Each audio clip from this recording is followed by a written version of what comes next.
Corona ബാധിച്ച നമ്മുടെ കേരളത്തിലെ സാഹചര്യത്തിൽ ഹാൻഡ് സാനിറ്റൈസർ എങ്ങനെ ഉണ്ടാക്കണമെന്ന് ഡോക്ടർ രാജേഷ് ശാന്തി ഹോസ്പിറ്റൽ ഡോക്ടർ ഇപ്പോൾ നിങ്ങളെ കാണിച്ചു തരികയാണ്. ഇപ്പോൾ എടുക്കുന്നത് ആൽക്കഹോൾ. എന്താണ് ഡോക്ടർ ഈ ആൽക്കഹോൾ? ഐസോപ്രോപ്പൈൽ ആൽക്കഹോൾ എന്നാണ് എൻ്റെ പേര്. ഇതാണ് ഇപ്പോൾ ഇതിൽ ഒഴിക്കുന്നത്. നമ്മൾ എടുക്കുന്നത് 75 ml ആണ് ഇപ്പോൾ എടുത്തിട്ടുള്ളത്. 75 ml അതിപ്പോൾ ഒരു പാത്രത്തിലേക്ക് ഒഴിക്കുകയാണ്. ഇനി എടുക്കാൻ പോകുന്നത് അത് 75 ml തേക്കുകയാണ്. ഇപ്പോൾ 75 ml ആൽക്കഹോൾ എടുത്തു കഴിഞ്ഞു. ഇനി അടുത്തെടുക്കാൻ പോകുന്നത് ഗ്ലിസറിനാണ്. ഗ്ലിസറിൻ നമ്മളിതിൻ്റെ പ്രൊപ്പോർഷൻ അനുസരിച്ച് എടുക്കുന്നത് 15 ml ഗ്ലിസറിനാണ് ഇപ്പോൾ എടുക്കുന്നത്. 15 ml ഗ്ലിസറിൻ 15 ml ഗ്ലിസറിനാണ് ഇപ്പോൾ നമ്മൾ എടുക്കുന്നത് ഇതിലേക്ക് ചേർക്കാനായിട്ട്. ഓക്കെ, ഇനി നമ്മളിതിൽ ചേർക്കാൻ പോകുന്നത് 10 ml ഹൈഡ്രജൻ പെറോക്സൈഡാണ് ഒഴിക്കുന്നത്. 10 ml ഹൈഡ്രജൻ പെറോക്സൈഡാണ് ചേർക്കുന്നത്.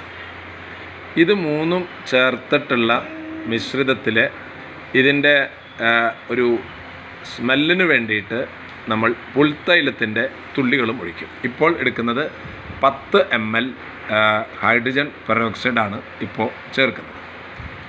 ഇനി ഇതിലേക്ക് ഒരു സ്മെല്ലിന് വേണ്ടിയിട്ട് പുൽത്തൈലത്തിൻ്റെ 1, 2, 3 തുള്ളികൾ കൂടെ ചേർക്കുകയാണ്.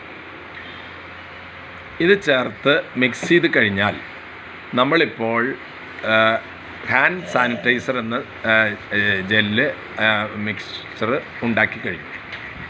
ഇത് നമുക്ക് നമ്മുടെ വീടുകളിലും നമ്മുടെ സ്ഥാപനങ്ങളിലൊക്കെ നമുക്ക് ഉണ്ടാക്കാൻ സാധിക്കും. ഇതിൻ്റെ പ്രൊപ്പോർഷനെ കുറിച്ചും ഡോക്ടർ ഇപ്പോൾ നിങ്ങളോട് സംസാരിക്കും. ഇതിൻ്റെ പ്രൊപ്പോർഷൻ എങ്ങനെയാണ്? ഇതിൽ നമ്മൾ ഐസോപ്രോപ്പൈൽ ആൽക്കഹോൾ എന്ന് പറയുന്ന സാധാരണ നമുക്ക് ആശുപത്രി ആവശ്യങ്ങൾക്ക് വാങ്ങിക്കുന്ന സർജിക്കൽ സ്പിരിറ്റ് എന്ന് പറയുന്ന സാധനമാണ് ഇതിൽ ഉപയോഗിക്കുന്നത്. അതിൽ സാധാരണഗതിയിൽ 70 മുതൽ 99% വരെ ആൽക്കഹോൾ കണ്ടൻറ്റ് ഉള്ളതാണ് നമ്മൾ വാങ്ങിക്കാൻ കിട്ടുന്നത്. അതിൻ്റെ അനുപാതം ശരിക്കും പറഞ്ഞു കഴിഞ്ഞാൽ 2 തരത്തിൽ നമുക്ക് ഈ സാധനം ഉണ്ടാക്കാം. ഒന്നാമത്തെ സാധനം ഇപ്പോഴത്തെ വൈറസിൻ്റെ ബാധയുള്ള കാലഘട്ടത്തിൽ വൈറസിനെ മാത്രം പ്രതിരോധിക്കുന്നതായിട്ടുള്ള ഒരു മിശ്രിതമുണ്ട്. അതിനകത്ത് ആൽക്കഹോളും കൈകൾക്ക് സുരക്ഷയ്ക്ക് വേണ്ടിയിട്ട് ഗ്ലിസറിനും മാത്രം ചേർക്കുന്നതാണ്. പക്ഷെ പൊതുവേ ഉള്ളൊരു സാനിറ്റൈസർ എന്ന് പറയുമ്പോൾ അതിന് ബാക്ടീരിയ കൂടെ അതിനകത്ത് നശിപ്പിക്കപ്പെടാൻ വേണ്ടിയിട്ടാണ്. അതിന് വേണ്ടിയിട്ടാണ് നമ്മൾ ഹൈഡ്രജൻ പെറോക്സൈഡ് പ്രൊപ്പോർഷൻ എന്ന് പറയാം. അപ്പോൾ അതിന് എങ്ങനെ ഉപയോഗിക്കുകയെന്ന് വെച്ച് കഴിഞ്ഞാൽ ആൽക്കഹോൾ എന്ന് പറയുന്നത് 3ൽ 2 ഭാഗം ഐസോപ്രോപ്പൈൽ ആൽക്കഹോൾ, 1/3 ഭാഗം മറ്റേ ഗ്ലിസറിനും, അതേപോലെ തന്നെ 1/3 ഭാഗത്തിൽ ഒരല്പം കുറവായിട്ട്, അതായത് നമ്മളൊരു 1% കുറവായിട്ട് ഹൈഡ്രജൻ പെറോക്സൈഡ് ഉപയോഗിക്കുന്നു.